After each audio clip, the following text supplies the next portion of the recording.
A first-hand look at border enforcement efforts. It is why Secretary of Homeland Security Alejandro Mayorkas will be in Eagle Pass tomorrow. Last month, he visited with Border Patrol in Uvalde, less than an hour away from the border. Our Daniela Ibarra is live in Eagle Pass tonight. And Daniela, we know you've been talking to local business owners and leaders there about what they hope will come out of this visit. Yeah, Courtney and Tim, people who live and work here in Eagle Pass, they say the recent surges of migrants that have even filled this field behind me had not only impacted their economy, but also their resources. And that's why they're hoping that Secretary Mayorkas' visit tomorrow brings relief. It's Eagle Pass's lifeline. Business from across the border helps these stores on Main Street survive. Angel Gonzalez, whose clients are mainly from Mexico, says his sales dropped. He blames a weeks-long bridge closure for the dip in profit. Border Patrol had to shift resources to process the waves of migrants spilling into Eagle Pass. Angel says he does feel bad for the migrants. They're men, women, and kids who spend months traveling through tough conditions. Angel says he understands they want a better life. It's why he can't believe he now says it's time to shut down the border. Angel and the president of Eagle Pass's Chamber of Commerce says the government hasn't done anything to help. There's always a solution to every problem.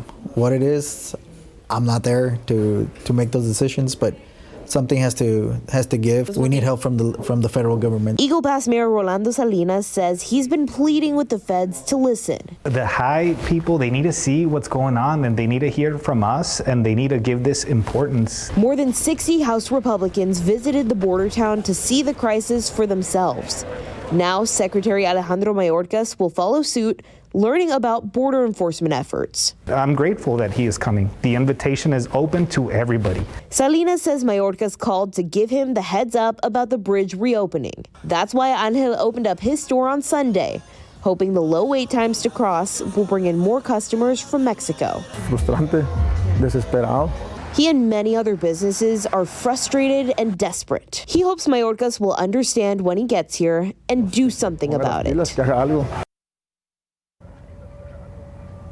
Many people here in Eagle Pass, they were hoping this visit would have happened a lot sooner, maybe 2-3 weeks ago when things were at its worst. We're talking about thousands of migrants waiting in this field behind me to be processed by Border Patrol.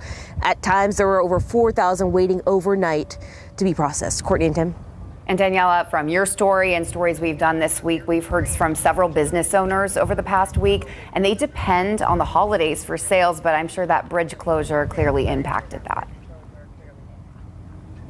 Yeah, they say people were waiting for upwards of 13 to 14 hours just to get back from Mexico to Eagle Pass. That's why it's been impacting customers. They say it's also impacted some of their employees who live in Mexico who would come here to work. And I mean, we were here a couple weeks ago and we saw a lot of those stores just empty because the business owners just said people weren't coming. Incredibly frustrating for everyone involved. Do we know what the secretary plans to do when he's there in Eagle Pass tomorrow? So we haven't been told much about his visit other than it's an operational visit. We do know that he's going to meet with Border Patrol leaders as well as local leaders when he's here. He's also expected to have media availability, so we're hoping to ask him a couple questions tomorrow. Forward to that. Thank you very much. Daniela Ibarra live tonight for us in Eagle Pass along the border.